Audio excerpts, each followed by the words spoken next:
जज Frank Caprio की अदालत में एक औरत पेश हुई और उसने आते साथ ही जज से बदतमीजी करना शुरू कर दी। उस औरत का कहना था कि मैं फाइन पे नहीं करूंगी, जो करना है कर लो। जज ने कहा कि वो उनको पेमेंट प्लान बनाकर देंगे जिससे उन्हें फाइन पे करना आसान लगेगा, पर औरत का रवैया काफी रूड था और उसने कहा कि जो करना है करो, मैं वैसे भी पे नहीं करूंगी। जज फ्रैंक कैप्रियो, जिनको दुनिया हमदर्दी और रहम दिली की वजह से जानती है, उनको कोर्ट रूम में पहली बार गुस्सा आ गया। ये कोर्ट प्रोसीडिंग कहीं पब्लिश तो नहीं हुई, पर फ्रैंक कैप्रियो ने इसके बारे में अपनी बुक में जिक्र जरूर किया है। और उसके बाद जो हुआ, उसने फ्रैंक कैप्रियो की जिंदगी को हमेशा हमेशा के लिए बदल दिया। ज़ेम टीवी के वीडियोस में एक बार फिर से खुशामदीद। नाजरीन, किसने सोचा था एक बच्चा जो स्कूल जाने के साथ साथ लोगों के जूते पॉलिश करता है, एक दिन वर्ल्ड्स नाइसेस्ट जज का लक़ब पाएगा। फ्रैंक कैप्रियो की कोर्ट रूलिंग्स देखकर अंदाजा लगाना काफी मुश्किल है कि इस मुस्कुराते चेहरे, रहम दिली और हमदर्दी के पीछे छुपे कितने गहरे जख्म हैं। फ्रैंक कैप्रियो रोड आइलैंड के शहर प्रोविडेंस के म्यूनिसिपल कोर्ट के चीफ जज थे। 1985 से 2023 तक लगातार 38 इयर्स उन्होंने इस ओहदे पर इंसाफ का फर्ज अदा किया। उनकी पहचान एक reality TV show caught in Providence से बनी। उनके कोर्ट में ट्रैफिक वायोलेशन से रिलेटेड केसेस आया करते थे, गलत पार्किंग करने पर, ओवर स्पीडिंग या फिर सिग्नल तोड़ने पर। लेकिन फ्रैंक कैप्रियो ने तमाम केसेस को हमेशा मुल्जिमान से मजाक करते, मुस्कुराते और उनको फाइन में छूट देकर सुलझाने की कोशिश की। कभी वो डिफेंडेंट्स के साथ आए बच्चों से रूलिंग्स दिलवाते और कोर्ट रूम में मज़ाहिया माहौल बन जाता, तो कभी खुद मुल्जिमान को गले लगाकर उनके दुख दर्द को बांटने की कोशिश करते। एक दिन उनकी अदालत में 96 इयर्स के एक बुजुर्ग आए जिन पर स्कूल जोन में ओवर स्पीडिंग का इल्जाम था। जब जज ने उनसे पूछा कि आपने ओवर स्पीडिंग क्यों की, तो बुजुर्ग की आंखें नम हो गईं।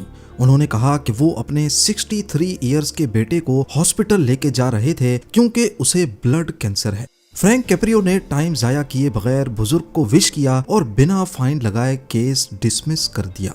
इनका ये खुश मिजाज रवैया सिर्फ अमेरिका में ही नहीं बल्कि पूरी दुनिया में अप्रिशिएट किया गया। यहाँ तक कि दूसरी कंट्रीज के जजेस ने फ्रैंक कैप्रियो को अपना आइडियल भी तस्लीम किया है। पर इस हंसते मुस्कुराते चेहरे के पीछे एक दर्द भरी कहानी है जिसने उन्हें इस मकाम तक पहुंचाया जिसका उन्हें कभी अंदाजा भी नहीं था। 2023 में अपनी रिटायरमेंट के बाद उनको कैंसर डायग्नोज हुआ और इसी दौरान उन्होंने अपनी book compassion in the court लिखना शुरू की, जो इसी साल 2025 में पब्लिश हुई है।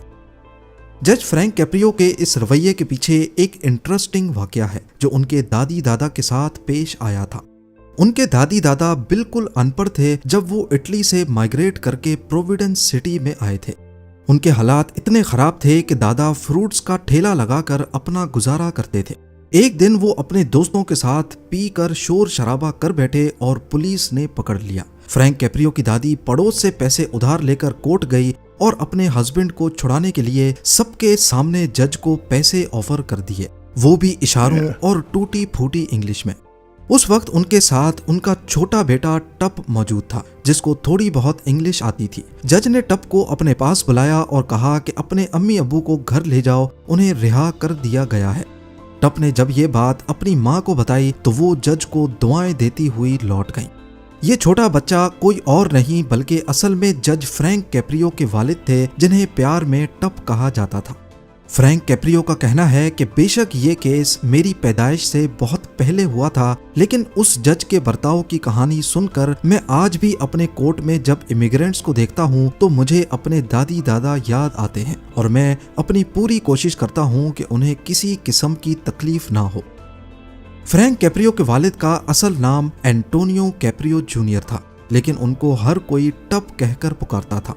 जब फ्रैंक कैप्रियो के वालिद अमेरिका आए तो वो एक कमरे के फ्लैट में रहते थे जहां गर्म पानी भी नहीं होता था। एक कमरे में 12 जने और सिर्फ एक दिए की रोशनी।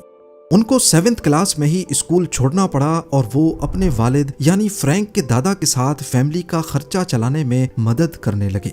इस फैमिली के हालात इतने खराब थे कि अक्सर खाली जेब में रुई जमा हो जाती है, पर फ्रैंक कैप्रियो ने लिखा है कि इनकी जेबों में वो रुई भी नहीं होती थी।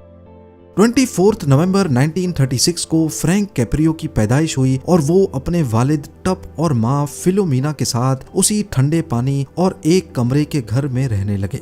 अगर कभी शावर लेना होता तो कई किलोमीटर दूर जाना पड़ता था। उनके वालिद टप ने कई ठेले लगाने की कोशिश की, लेकिन ग्रेट डिप्रेशन की वजह से उनका कोई काम ना चल सका। आखिरकार एक दूध की डिस्ट्रीब्यूशन का काम मिला और छोटी एज से ही फ्रैंक कैप्रियो भी उनके साथ हाथ बटाने लगे। एक मर्तबा जब फ्रैंक 8 साल के थे तो उन्हें एक घर में दूध पहुंचाने जाना था। ये घर एक अमीर शख्स का था जिसका बेटा फ्रैंक का स्कूल मेट था। सुबह सवेरे खाली पेट के साथ फ्रैंक कैप्रियो ने जब उस घर का दरवाजा खटखटाया तो अंदर से जबरदस्त टोस्ट की खुशबू आने लगी। जब दरवाजा खुला तो उसका स्कूल मेट अंदर नाश्ते की टेबल पर बैठा रो रहा था। फ्रैंक को लगा कि शायद वो उसे नाश्ते पर अंदर बुलाएगा, पर उल्टा उस वक्त वो अपने बाप से डांट खा रहा था। उसके बाप ने अपने रोते हुए बेटे को फ्रैंक की तरफ इशारा करते हुए बोला कि शुक्र करो तुम नसीब वाले हो, नहीं तो इस लड़के की तरह बर्फ में दूध उठा रहे होते। नन्हे फ्रैंक कैप्रियो को ये बात इतनी बुरी लगी कि 80 सालों के बाद उन्होंने इसको अपनी बुक में हूबहू लिखा है। पर एक बात थी कि फ्रैंक कैप्रियो ने बचपन बेशक बहुत मुश्किल हालात में गुजारा, लेकिन वो अपनी इस जिंदगी से बहुत खुश थे क्योंकि उन्हें तरबियत ही ऐसी मिली थी। हालात इतने खराब थे कि सर्दियों की रात में उनके पास ऊपर ओढ़ने के लिए ब्लैंकेट भी नहीं होता था। दूध वाली कंपनी सिर्फ एक ही ब्लैंकेट देती थी और वो दूध पर डाला जाता था ताकि वो फ्रीज ना हो जाए। रात को वही ब्लैंकेट फ्रैंक कैप्रियो और उनका भाई आपस में शेयर करते थे। अब क्योंकि उस ब्लैंकेट पे दूध की क्रीम लगी होती थी तो रोजाना चूहा आता था उस क्रीम को खाने के लिए और फ्रैंक कैप्रियो को बहुत डर लगता था। 16 साल की उम्र में एक दिन फ्रैंक कैप्रियो के वालिद ने उनके कंधे पर हाथ रखा और कहा कि तुम एक दिन लॉयर बनोगे, लेकिन मेरी बात याद रखना कि गरीबों से फीस नहीं लेना। उस वक्त फ्रैंक हाई स्कूल में पढ़ते थे और गुजारा करने के लिए पार्ट टाइम में बहुत सारे काम करते थे।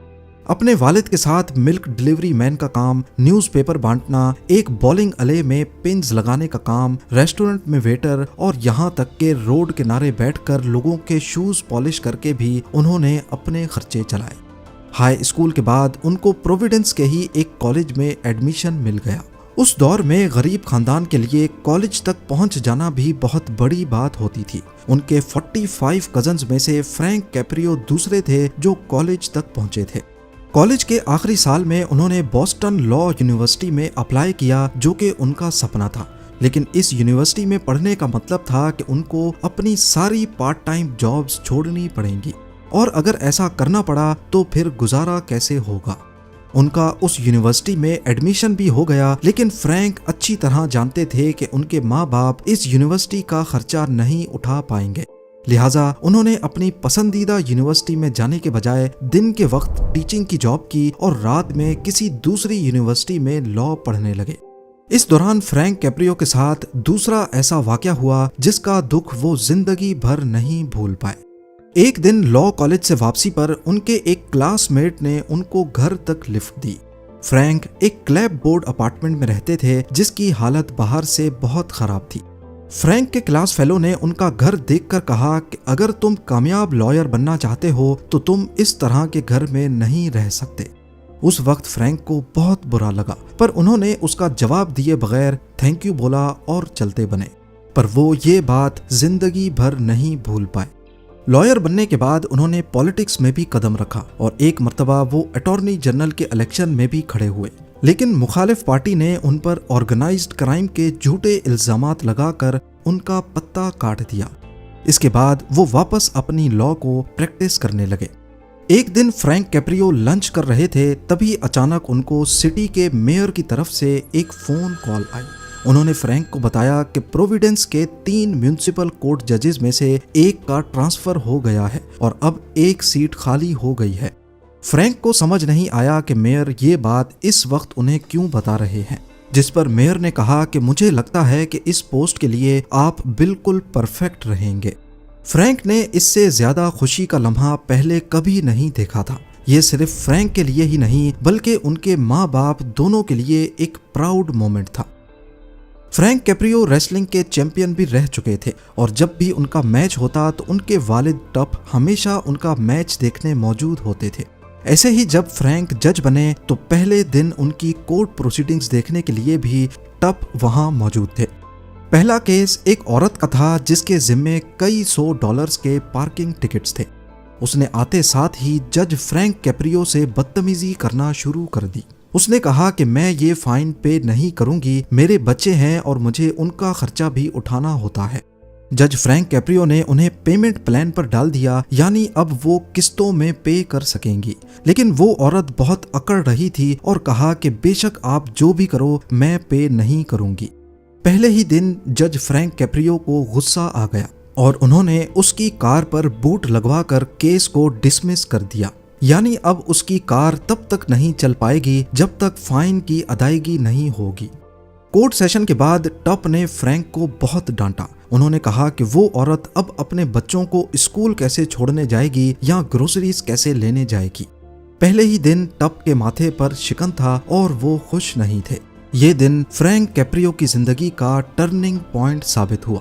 उसके बाद उन्होंने फैसला किया कि अगर किसी भी डिफेंडेंट के खिलाफ फैसला देना होगा तो पहले ये जानेंगे कि इस फैसले से उनकी फैमिलीज पर क्या असर पड़ेगा। उनका कहना था कि बाप की उस डांट ने उन्हें वो सिखाया जो वो 5 साल लॉ कॉलेज में भी नहीं सीख पाए। इसके बाद जज फ्रैंक कैप्रियो ने डोनेशंस का फंड बनाया जिसको अपनी मां का नाम दिया फिलोमिना फंड। इस फंड से उन जरूरतमंदों की मदद की जाती जो फाइन्स पे नहीं कर सकते थे। जज फ्रैंक कैप्रियो की शोहरत कॉट इन प्रोविडेंस नामी एक टीवी प्रोग्राम बना। इसके पीछे की कहानी ये है कि जज के भाई जो को वीडियो शूट करने का बहुत शौक था। वो मुख्तलिफ चीजों की वीडियोस बनाते थे, पर वो हमेशा किसी अच्छे सीन को कैप्चर करने की तलाश में रहते थे। एक दिन उसको किसी ने आइडिया दिया कोर्ट रूम की प्रोसीडिंग्स को रिकॉर्ड करने का। जज फ्रैंक कैप्रियो इस आइडिया के बहुत खिलाफ थे, लेकिन जो ने कैसे भी करके उनको मना दिया। इस शो का नाम कॉट इन प्रोविडेंस रखा गया जो लोकल केबल टीवी पे चलता था। जज होने की वजह से फ्रैंक कैप्रियो बदले में कोई फीस भी नहीं ले सकते थे। पहले ये शो सिर्फ लोकल टीवी पे चलता था, लेकिन सोशल मीडिया आने के बाद इसकी कॉपीज इंटरनेट पर भी अपलोड हुई और अब इन प्रोसीडिंग्स को पूरी दुनिया में देखा जाने लगा। इस तरह जज कैप्रियो अपनी रहमदिली और हमदर्दी से न सिर्फ प्रोविडेंस के लोगों में बल्कि पूरी दुनिया के लिए नाइसेस्ट जज के रूप में मशहूर हो गए। 38 सालों तक इस ओहदे को संभालने के बाद जनवरी 2023 में जज फ्रैंक कैप्रियो ने रिजाइन कर दिया। इसके कुछ महीनों के बाद उन्होंने दुनिया को बताया कि वो कैंसर जैसी बीमारी से फाइट बैक कर रहे हैं। 20 अगस्त 2025 को उन्हें हॉस्पिटल बेड पे देखा गया और वीडियो में वो अपने फैंस से दुआओं की अपील करते देखे गए। उसके अगले दिन 21 अगस्त 2025 को वो इस दुनिया से हमेशा हमेशा के लिए चले गए। अपने पीछे उन्होंने कोर्ट रूम की वो यादें छोड़ी हैं जिनसे हमें हमदर्दी, मेहरबानी और इंसाफ के साथ साथ गुस्से पर काबू पाने का सबक मिलता है। उम्मीद है जेम टीवी की ये वीडियो भी आप लोग भरपूर लाइक और शेयर करेंगे। आप लोगों के प्यार भरे कमेंट्स का बेहद शुक्रिया। मिलते हैं अगली शानदार वीडियो में।